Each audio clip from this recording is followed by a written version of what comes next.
साथियों, नेसी 2.0 में आप सभी का स्वागत है। नेसी 2.0 परिवार में आपको सीआरपीएफ का बैच चलाया जा रहा है। सीआरपीएफ बैच में आज हम लोगों का चलेगा मैथ का सेशन। किस प्रकार के सीआरपीएफ में मैथ के क्वेश्चन आते हैं, इस बारे में डिस्कस चलेगी साथियों।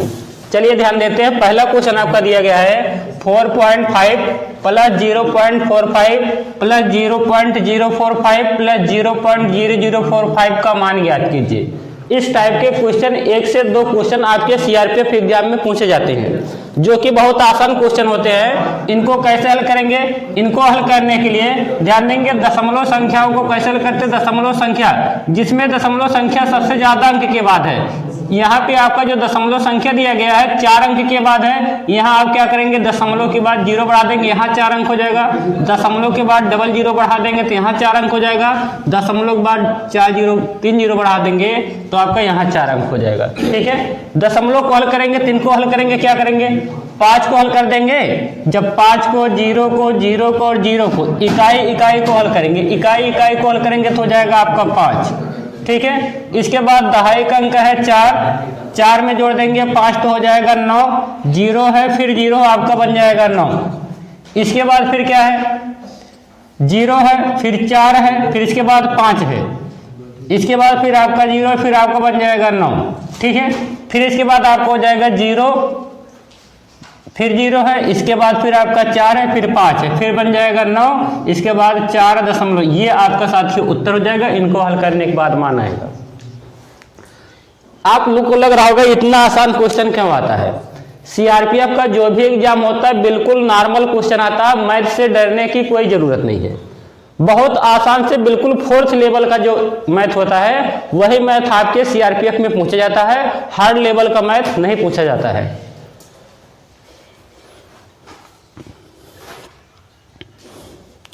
दूसरा क्वेश्चन दिया गया है, ध्यान देंगे। दूसरा क्वेश्चन क्या है? किसी को दिक्कत है इस क्वेश्चन में? नहीं दिक्कत है?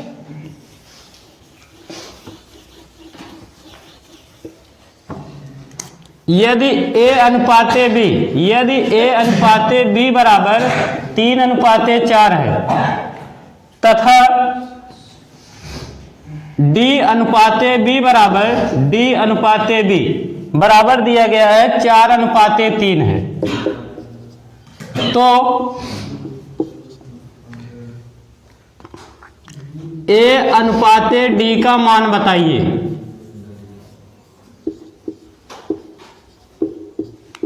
a अनुपाते d का मान।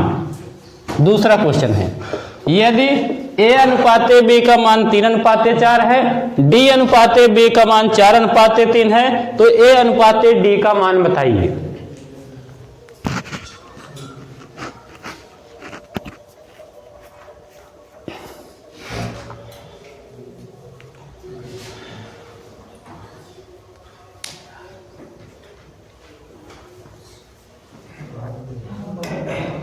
चलिए ध्यान देते हैं। a अनुपाते b, आप क्या करेंगे, a b c d चारों मान लिख लेंगे। ठीक है, आप कहेंगे सर इसमें तो c की बात है नहीं कि आप c लिख दिए हैं, कोई दिक्कत नहीं।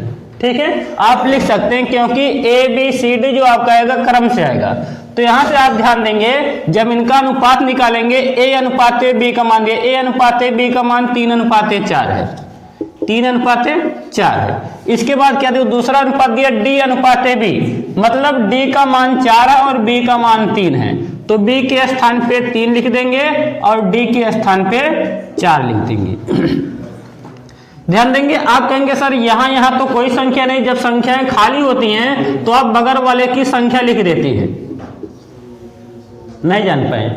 आप कहेंगे सर 4 है, 4 आप यहाँ भी लिख सकते हैं, यहाँ भी लिख सकते हैं। ठीक है, इसके बाद यहाँ क्या है, यहाँ सर 3 है, इसके बाद 3 लिख सकते हैं और इसके पहले 3 लिख सकते हैं।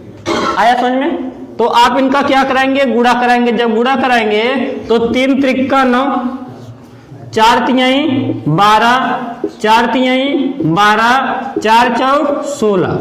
आपको बन जाएगा a अनुपाते b अनुपाते c अनुपाते d का मान 9:12:12:12:16 हो जाएगा। किसका अनुपात पूछा है? a अनुपाते d का मान। जब आपसे a अनुपाते d का मान पूछ रहा है तो आप करें सर a का मान आया है 9, इसके बाद अनुपाते d का मान आया है, d का मान 16। तो आप कहेंगे 9:16। ये साथियों आपका उत्तर बन जाएगा, 9:16 इज करेक्ट आंसर। कहाँ पे? 3 3 3 4 यहाँ आप देखिए A/B का मान 3:4 दिया है।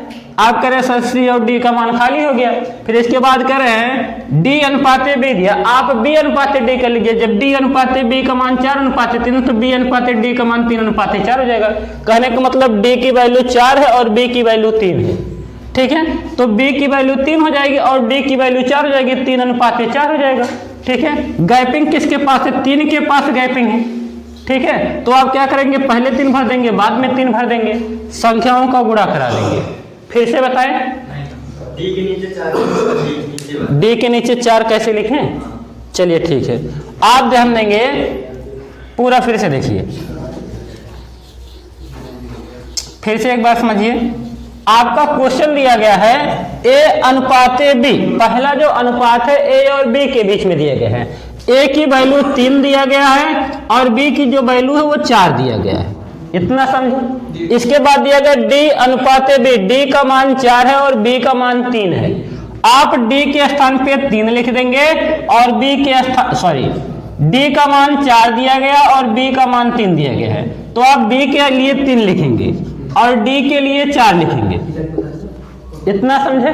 आप करें सर अब क्या है, यहाँ 2 जगह गैप छूटा, यहाँ गैप छूटा, यहाँ गैप छूटा है, जो गैपिंग होती है उसको बगल वाले से भरा जाता है, ठीक है। तो यहाँ पे आपकी गैपिंग जो होगी 4 भरा जाएगा, फिर 4 भरा जाएगा, क्योंकि 4 के बाद गैप है। किसके बाद गैप है? 4 के बाद गैप। यहाँ कहेंगे 3 के बाद भी गैप है, 3 के बाद गैप है, 3 भरेंगे। कितना भरेंगे?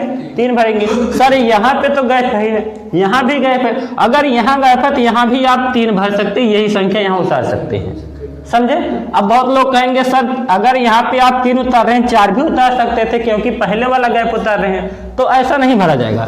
जब भी गैप भरा जाएगा तो आपका जो किनारे वाला है उससे गैपिंग नहीं भरी थी, जो भी गैप भरा जाता है पहले वाले से भरा जाता है, समझे। तो यहाँ से आप जब गैप भरेंगे तो इनको गुणा करा देंगे, 3 त्रिका 9, 4 तिहाई 12, 4 तिहाई 12 और 4 चौक 16। कहने का मतलब A का मान 9, B का मान 12, C का मान 12 और D का मान 16। आपके क्वेश्चन में दिया गया A/D का मान, A का मान 9 और D का मान 16, तो 9/16 आपका उत्तर बन जाए। क्या समझ में आ गया? अगला क्वेश्चन,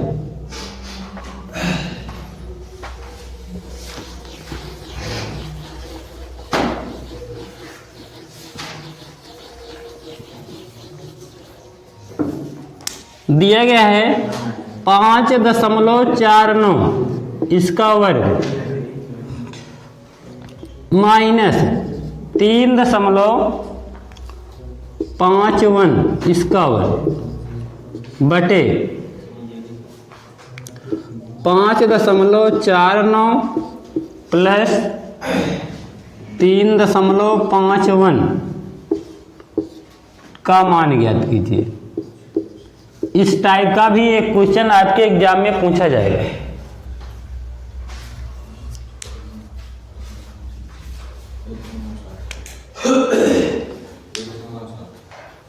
ठीक है, ध्यान से समझेंगे।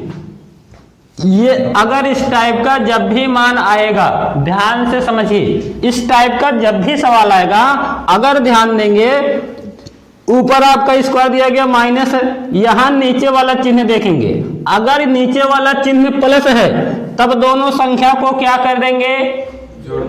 जोड़ देंगे। क्या कर देंगे? जोड़ देंगे। और यहां नीचे अगर माइनस है तब ऊपर वाली संख्या को क्या कर देंगे? चलिए ध्यान से देते हैं, ध्यान समझेंगे। इसको हम लोग कह सकते हैं A मान सकते हैं, इसको B मान सकते हैं। तो आप कहेंगे सर बन जाएगा A² माइनस B² बटे इसको कहेंगे A प्लस B। बात समझिए, अगर हम वैल्यू मानते हैं 5.49 को A समझते हैं और 3.51 को B समझते हैं, तो बन जाएगा A² माइनस B² बटे इसका मान A, इसका मान प्लस B। तो हो जाएगा A² माइनस B² का मान होता है A माइनस B और A प्लस B। ठीक है, बटे में आपको हो जाएगा A प्लस B। तो आप कहेंगे सर A प्लस B से A प्लस B कट गया तो बचा क्या? A माइनस मतलब पहले में से दूसरे को घटाना, यही तो बचा है, यही बचा है। कहने का मतलब जब नीचे प्लस होगा तो ऊपर वाले को घटाएंगे, अगर नीचे माइनस होगा तो ऊपर वाले को जोड़ेंगे। समझे? इस टाइप के क्वेश्चन बस यही इतना किया था, बहुत भावकाल क्वेश्चन है। तो इनको हम लोग क्या करेंगे, दोनों को घटा देंगे। आप 5.49 में से 5.49 माइनस 3.51 घटाएंगे। क्यों घटाएंगे? क्योंकि हर का मान प्लस में है। अगर हर का मान प्लस में है तो घटाएंगे, अगर हर का मान माइनस में है तो क्या करेंगे, जोड़ेंगे। मतलब हर के विपरीत हमें कार्य करना है, हर के विपरीत कार्य करना है। तो इनको जब आप घटाएंगे तो 9 में से 1 घटाएंगे तो कितना हो जाएगा, 8। यहाँ हो जाएगा 14, 14 में से 5 गया 9 हो गया। यहाँ बचा 4, 4 में से 3 गया 1 हो गया। 1.98 आपका उत्तर हो गया। बस आया समझ में? लगभग नहीं, आपका सेम टू सेम यही लिखा रहेगा, लगभग 2 नहीं लिखा रहेगा। समझे? क्वेश्चन आसान लग रहा होगा आप लोग को। इसी टाइप के सीआरपीएफ में क्वेश्चन पूछे जाएंगे।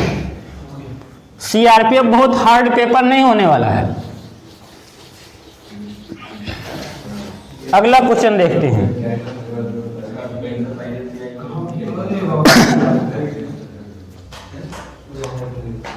क्वेश्चन लिखेंगे, किस अनुपात में, किस अनुपात में, किस अनुपात में 270 रुपया प्रति बैग उर्वरक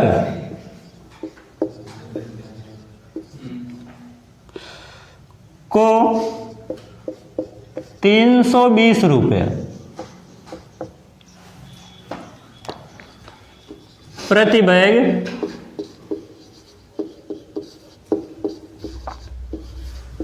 उर्वरक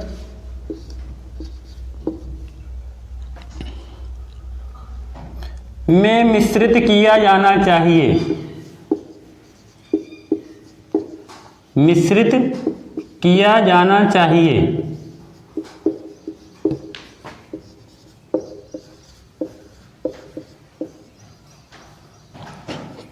ताकि मिश्रण की कीमत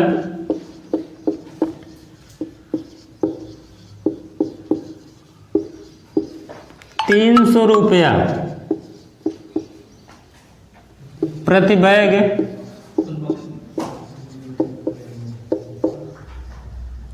हो जाए। चलिए देखिए, बहुत आसान क्वेश्चन है। किस अनुपात में 270 रुपये प्रति बैग उर्वरक को 320 रुपये प्रति बैग उर्वरक को मिश्रित किया जाना चाहिए? 2 मूल्य वाले उर्वरक हैं।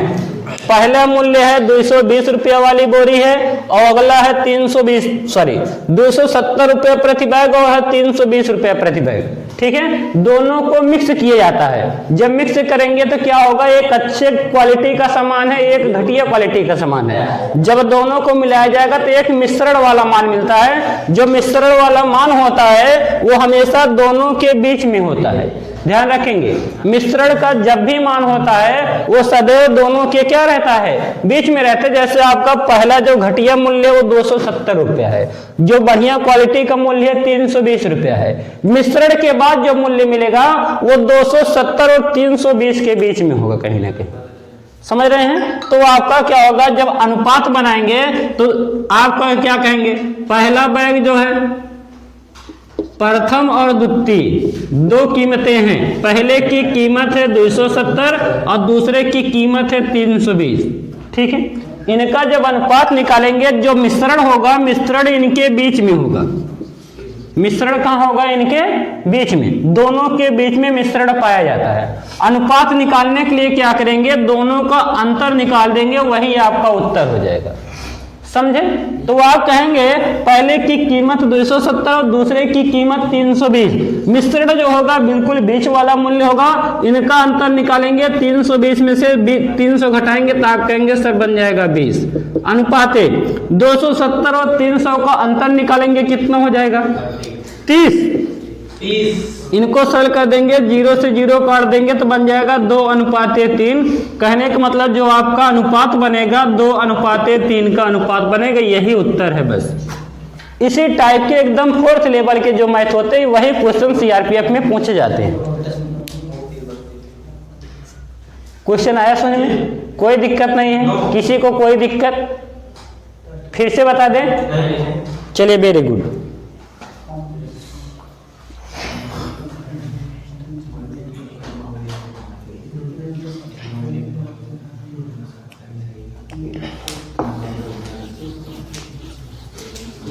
दूसरा क्वेश्चन लिखेंगे। दूसरा क्वेश्चन लिखेंगे आप लोग,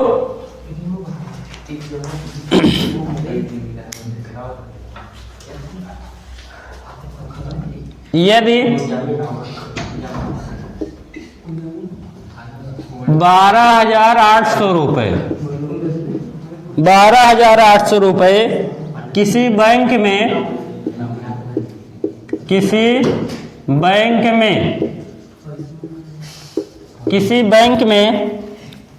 5 वर्ष के लिए 5 वर्ष के लिए 9%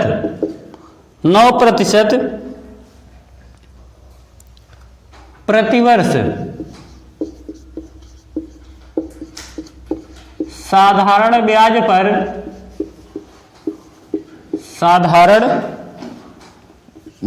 पर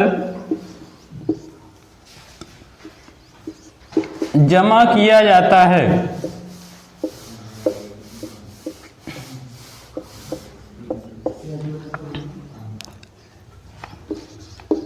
किया जाता है, तब बैंक कितना धन वापस करेगा?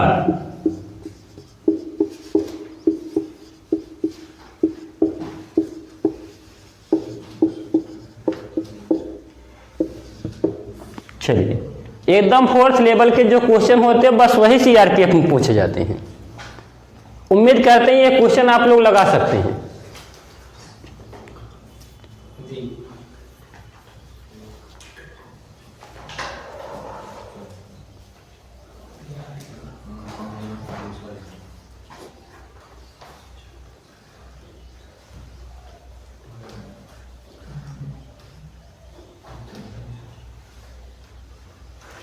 क्वेश्चन को सॉल्व कीजिए और उत्तर दीजिए।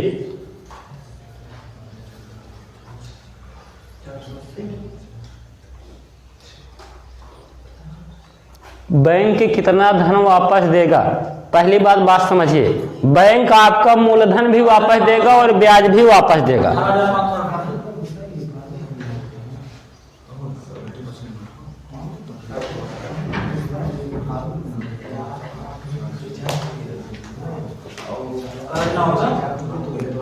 ठीक है साथियों, इसी के बीच में एक मोटिवेशन स्पीच आपको देना चाहेंगे। जिंदगी खेलती भी उसी के साथ है साथियों, जिंदगी खेलती भी उसी के साथ है जो खिलाड़ी बेहतरीन होता है। दर्द सबके एक से हैं, मगर हौसले सबके अलग अलग हैं साथियों। कोई हताश होकर बिखर जाता है तो साथियों कोई संघर्ष करके निखर जाता है। आपको संघर्ष करके निखरना है साथियों। चलिए इस क्वेश्चन को सॉल्व करते हैं। इस क्वेश्चन को हम लोग सॉल्व करते हैं। आपका क्वेश्चन दिया गया है, यदि 12,800 रुपए को किसी बैंक में 5 वर्ष के लिए जमा किया जाता है तो बैंक क्या करता? 9% प्रतिवर्ष साधारण ब्याज पर जमा किया जाता है। बैंक आपको कितना धन वापस करेगा? कहने का मतलब बात को समझिए, बात को समझने का प्रयास करते हैं। बैंक जो है पहली बात आपका मूलधन वापस करेगा, जितना बैंक में जमा करे पहली बात उसको वापस करेगा, साथ ही साथ क्या करेगा? जो उस पर ब्याज बनेगा उस ब्याज को वापस करेगा। कहने का मतलब जो आपका बैंक होगा, बैंक मूलधन प्लस ब्याज को वापस करेगा। मूलधन प्लस ब्याज को मिश्रधन कहा जाता है। क्या कहा जाता है? मिश्रधन। आपका क्वेश्चन दिया गया साथियों, ध्यान देंगे, मूलधन हमेशा 100% होता है। मूलधन हमेशा 100% होता है और 100% का जो मान आपका दिया गया है 12,800 दिया गया है। 1% का मान निकालेंगे तो 128 बन जाएगा। 1% का मान 128। ये उम्मीद करते हैं समझ में आया। ठीक है, मूलधन हमेशा 100% होता है। मूलधन 100% है, 100% का मान 12,800 दिया गया है। 1% का मान निकालेंगे तो 128 हो जाएगा। ठीक है, आपका क्या दिया गया है? 5 वर्ष के लिए 9% प्रतिवर्ष साधारण ब्याज पर जमा की जाता है। यहां से ध्यान देंगे, आपका जो ब्याज होता है, ब्याज बराबर होता है RT%। ब्याज बराबर कितना होता है? RT%। आप RT% का मान निकालेंगे तो हो जाएगा, R का मान है कितना? 9 गुणे T का मान है 5 बराबर 45%। आपका जो ब्याज मिलेगा साथियों वो 45% मिलेगा। ठीक है, आपका जो बैंक कितना धन वापस करेगा? बैंक के द्वारा वापस किया गया कुल धन जो होगा वो 100% प्लस 45% बैंक आपको धन वापस करेगा। सर 100% तो देगा क्योंकि 100% मूलधन है। 45% क्यों देगा? क्योंकि 45% ब्याज बन रहा है। 45% क्या बन रहा है? ब्याज। ओवरऑल बैंक आपको जो है 145% आपको बैंक वापस करेगा। कितना वापस करेगा? 145%। तो आप कहेंगे सर अगर 1% का मान 128 है तो 145% का मान हो जाएगा 145 गुणे 128। तो कितना हो जाएगा? 18,560 रुपया बैंक आपको वापस करेगा। ये आपका उत्तर बन जाएगा। है ना कमाल का क्वेश्चन? बिल्कुल 4th लेवल का क्वेश्चन। इसी लेवल के क्वेश्चन आपके CRPF में पूछे जाएंगे। उम्मीद करते हैं आप लोग ज्यादा से ज्यादा मैथ के क्वेश्चन को सॉल्व करके आएंगे पेपर में।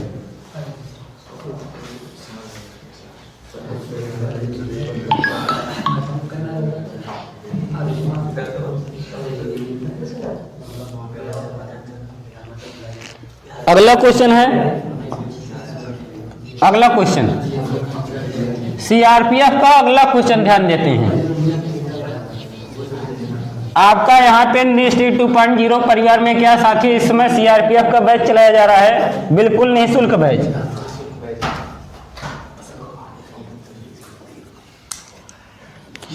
दिए गया है रमन 24 किलोमीटर प्रति घंटे की चाल से प्रति घंटे की चाल से 6 मिनट में कुछ दूरी तय करता है, कुछ दूरी तय करता है।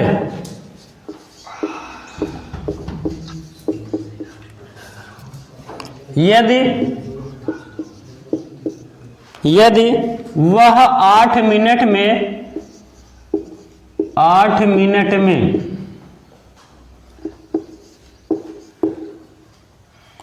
शुरुआती बिंदु पर वापस आना चाहता है, शुरुआती बिंदु पर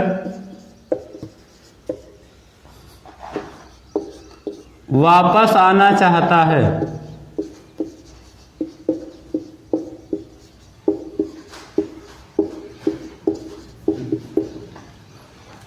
तो रमन की चाल क्या होगी?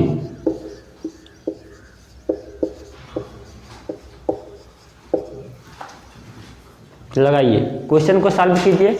उम्मीद करते हैं क्वेश्चन को आप लोग बहुत आसानी से सॉल्व करेंगे। 18 किलोमीटर प्रति घंटा।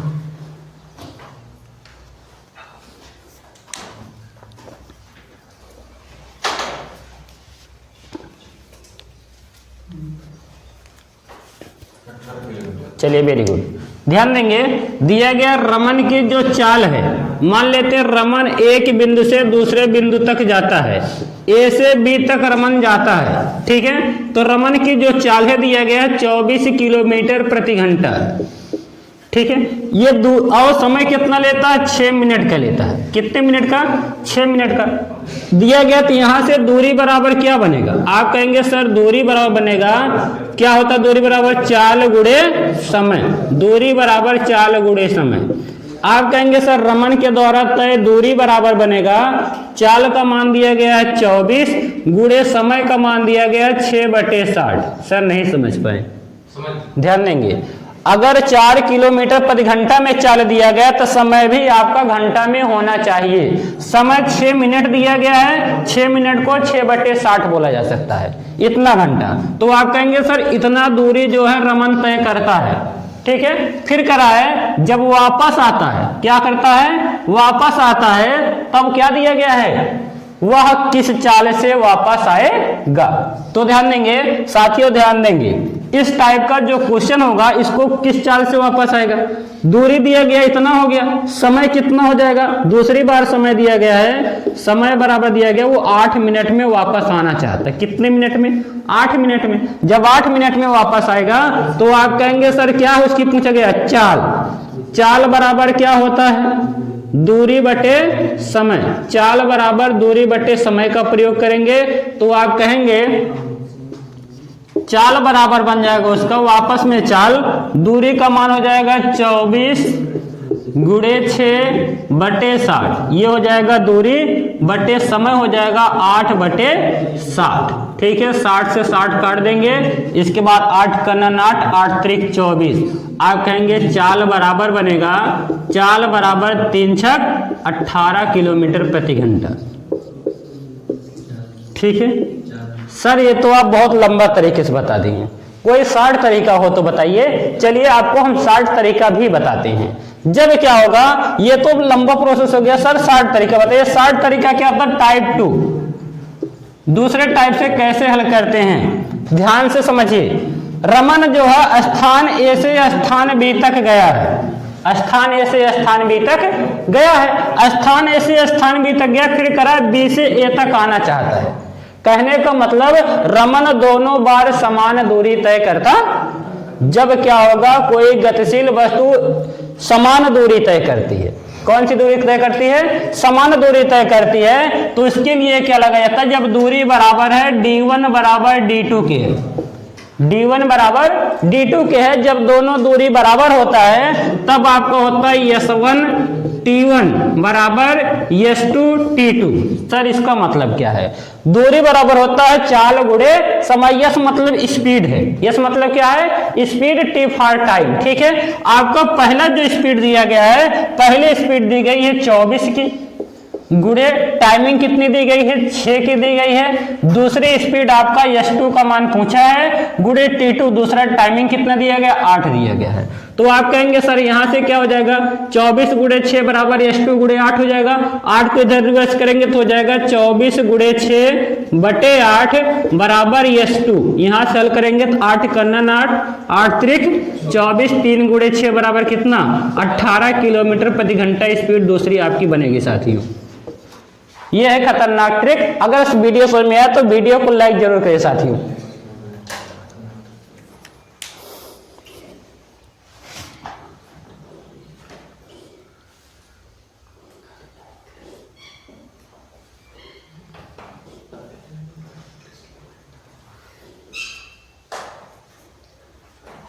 चलिए इसके साथ अगला क्वेश्चन देखते हैं।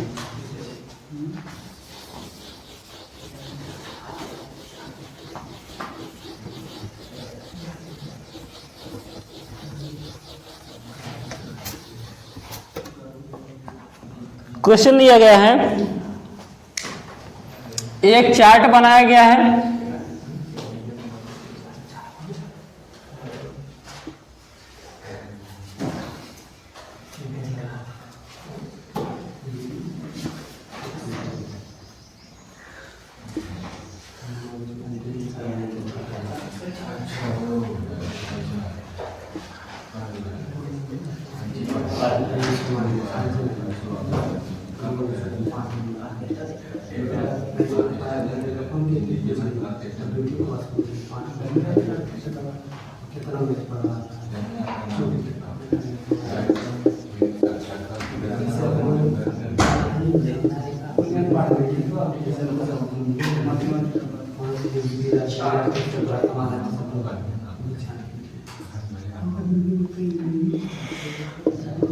साथियों आपका एक पाई चार्ट दिया गया है, इसमें क्या वृत्त चार्ट है। इस वृत्त चार्ट को 6 पार्टों में डिवाइड किया गया है। विभाग 1 जो है, पहले विभाग में 21% लोग हैं, दूसरे विभाग में 12% लोग हैं, तीसरे विभाग में 14% लोग हैं, चौथे विभाग में 10% लोग हैं, पांचवें विभाग में 23% लोग हैं और छठवें विभाग में 20% लोग हैं। साथियों कुल संख्या दिया गया है,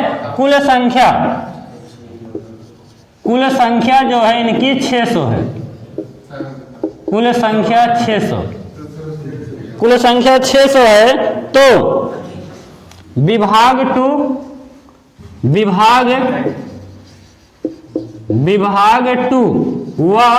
5 में, विभाग 2 और 5 में कर्मचारियों का औसत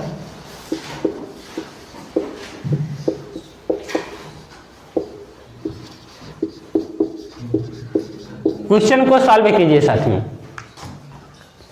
क्वेश्चन ऐसे एक पाई गोला चार्ट बनाया है, इसमें दिया गया वृत्त चार्ट में दिया गया विभाग 1 में 21% कर्मचारी हैं, विभाग 2 में 12% कर्मचारी हैं, विभाग 3 में 14% कर्मचारी हैं, विभाग 4 में 10% कर्मचारी हैं, विभाग 5 में 23% कर्मचारी हैं और विभाग 6 में 20% कर्मचारी हैं। यदि कुल कर्मचारियों की संख्या 600 है, कुल कर्मचारियों की संख्या 600 है, तो विभाग 2 व 5 में कर्मचारियों का औसत ज्ञात कीजिए।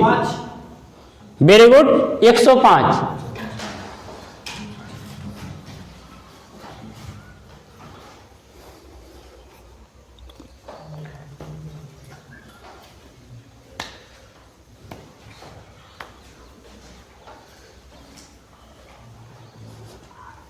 चलिए देखते हैं कैसे क्वेश्चन को सरल करेंगे। क्वेश्चन को साथियों ध्यान देते हैं किस प्रकार से सरल किया जाएगा।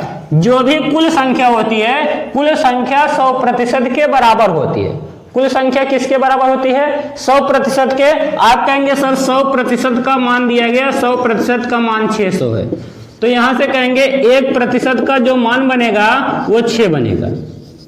इतना उम्मीद करते हैं समझ में आया क्वेश्चन। 100% का मान 600 है, तो 1% का मान 6 बनेगा। आपका दिया गया है विभाग 2 और विभाग 5 में कर्मचारियों का औसत। कर्मचारियों का औसत, औसत बराबर होता है योग बटे संख्या। औसत बराबर होता है योग बटे संख्या। तो आप कहेंगे सर योग किसका किसका निकालना है? दूसरे में कितने परसेंट है सर? 12% है। 12% प्लस पांचवें में कितना है? 23% बटे 2। इनको हल करेंगे तो कितना हो जाएगा? कितना हो जाएगा? 25 बटे कितना? 25 बटे 2%। 25 बटे 2%, 35। ठीक है, तो हो जाएगा 35 बटे 2%। 35 बटे 2% का मान साथियों आपसे पूछा गया है, ध्यान से समझिए। औसत बराबर होता है योग बटे संख्या। दूसरे का जो प्रतिशत दिया गया 12% और पांचवे का प्रतिशत है 23%। योग हो गया 12 प्लस 23 बटे 2, क्योंकि 2 संख्या का पूछा गया है। तो 12 और 23 जोड़ेंगे 35 बटे 2% बनेगा। आपसे 1% की वैल्यू 6 दिया गया, 35 बटे 2% का मान पूछा है। 35 बटे 2% बराबर आप कहेंगे 35 बटे 2 गुणे 1% का मान 6, इसी में 6 से गुणा करा देंगे, 2 से काटेंगे, 2 3 6, 35 गुणे 3 आपका उत्तर हो जाएगा। 35 गुणे 3 का मान हो जाएगा 105। ये आपका उत्तर हो जाएगा। बस, आसान सा क्वेश्चन। उम्मीद करते हैं क्वेश्चन आपके समझ में आया होगा। नहीं जान पाए?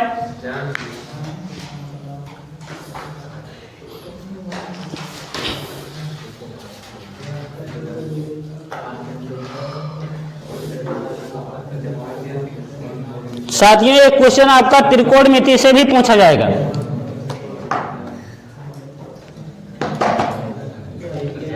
क्या ये क्वेश्चन समझ में आ गया? कोई दिक्कत नहीं है? किसी को कोई समस्या है?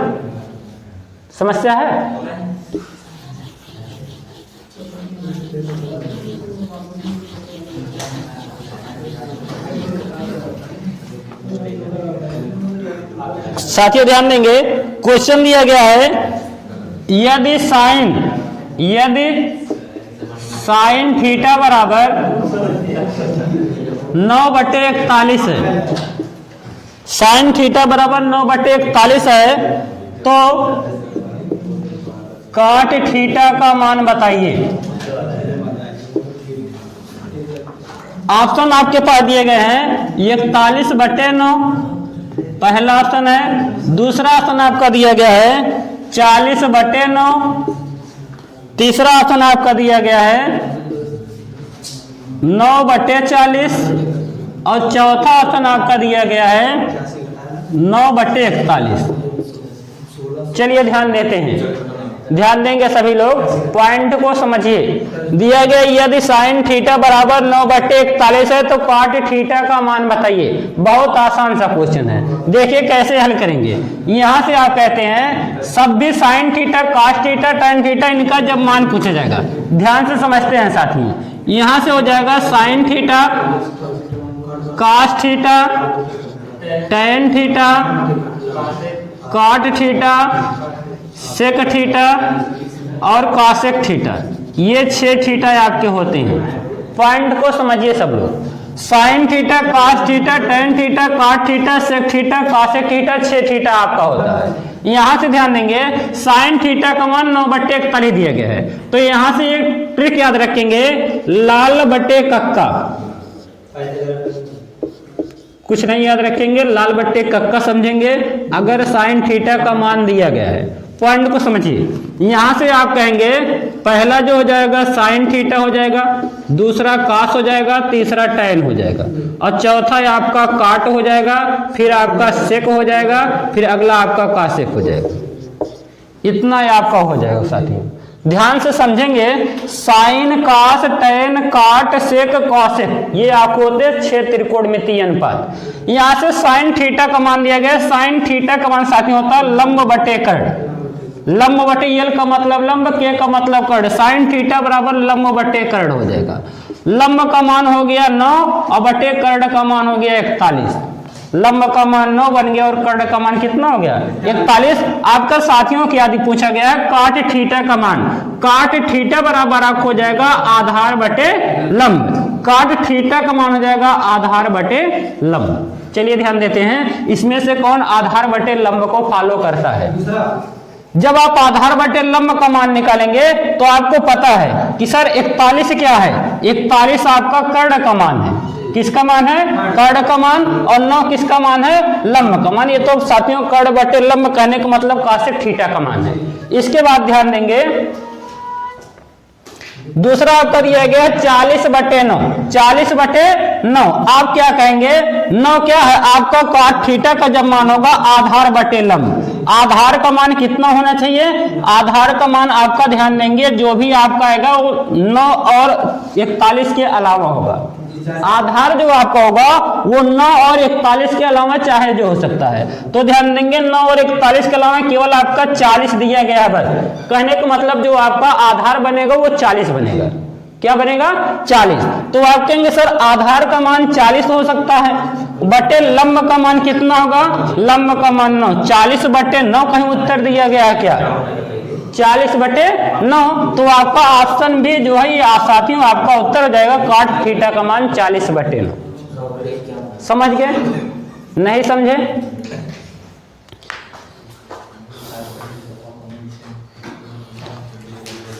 चलिए अगला क्वेश्चन ध्यान देते हैं।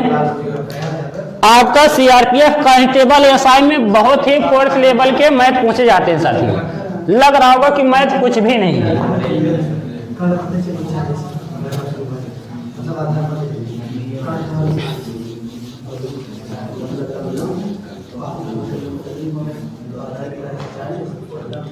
चलिए दूसरा क्वेश्चन आप लोग लगाएंगे।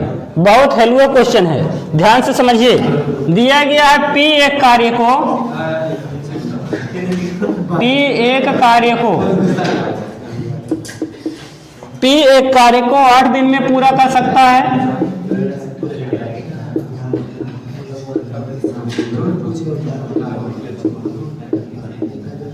P एक कार्य को 8 दिन में पूरा कर सकता है। क्यों उसी कार्य को Q उसी कार्य को 24 दिन में पूरा कर सकता है।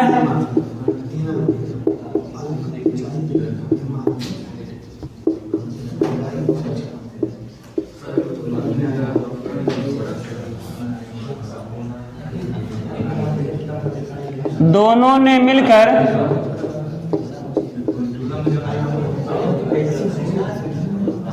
5 दिन कार्य किया।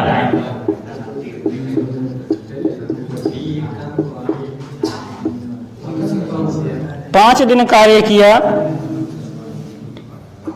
और P ने कार्य छोड़ दिया। और P ने कार्य छोड़ दिया।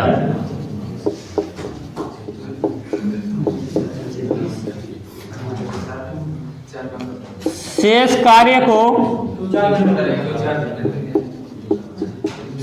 कार्य को Q कितने दिन में पूरा करेगा?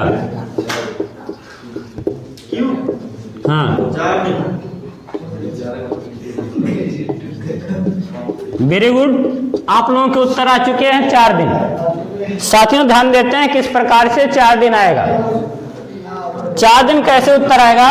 P एक कार्य को 8 दिन में पूरा कर सकता है, Q उसी कार्य को 24 दिन में पूरा कर सकता है। 2 लोग काम करते हैं, एक P है दूसरा Q है।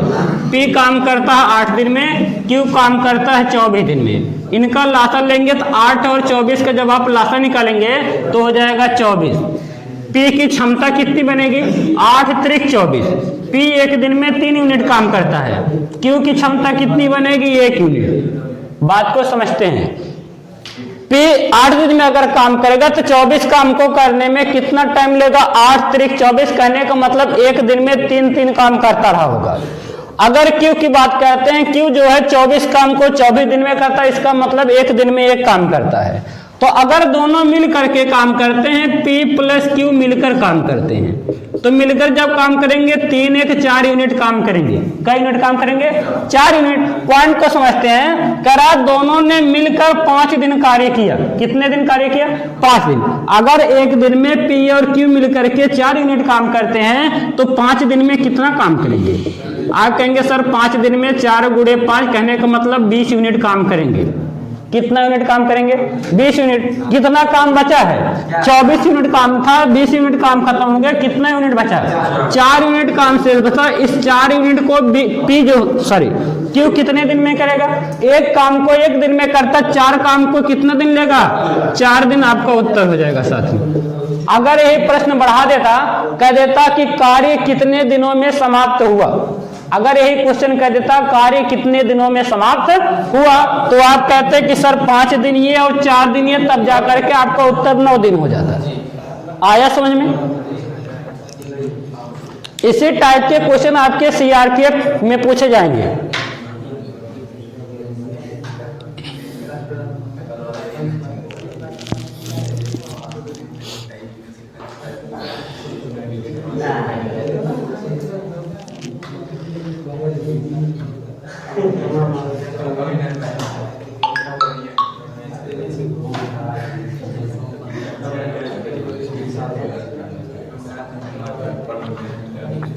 अगला क्वेश्चन दिया गया है, एक समबाहुभुज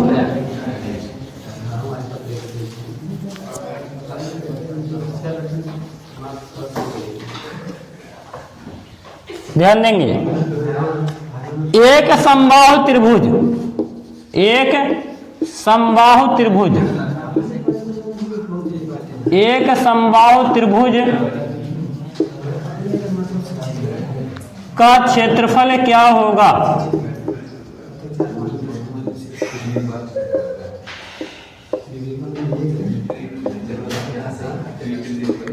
एक समबाहु त्रिभुज का क्षेत्रफल क्या होगा जिसकी प्रत्येक भुजा 12 सेंटीमीटर है। चलिए साथियों, इसका उत्तर आप लोग कमेंट बॉक्स में बताएंगे। एक समबाहु त्रिभुज का क्षेत्रफल क्या होगा जिसकी प्रत्येक भुजा 12 सेंटीमीटर है? तो ध्यान देते हैं, समबाहु त्रिभुज का क्षेत्रफल, समबाहु त्रिभुज का क्षेत्रफल बराबर होता है, समबाहु त्रिभुज का क्षेत्रफल बराबर √3/4 गुणे भुजा स्क्वायर। ये साथियों होता है समबाहु त्रिभुज का क्षेत्रफल। √3a/4a²। अगर आपको क्षेत्रफल की, मान लेते हैं कि क्षेत्रफल आप भूल गए, अगर भूल जाएंगे जान लीजिए 1 नंबर भूल जाइएगा। जो आपके क्या है फार्मूला बेस पे उत्तर होते हैं साथियों, ये आपको क्या होते हैं प्लस पॉइंट क्वेश्चंस होते हैं। ये भी जो फार्मूला बेस पे क्वेश्चन होते हैं वो आपको कहीं ना कहीं प्लस पॉइंट क्वेश्चंस होते हैं। फार्मूला आपको याद रखना ही पड़ेगा। तो यहां से आप कहेंगे √3/4 गुणे ए का मान दिया गया 12 का स्क्वायर, मतलब 12 गुणे 12। इनको हल करेंगे 4 तिहाई 12, 12 तिहाई 36, 36 √3 आपका साथियों उत्तर आ जाएगा। 36 √3 सेंटीमीटर स्क्वायर। उम्मीद करते हैं क्वेश्चन आपको समझ में आए होंगे।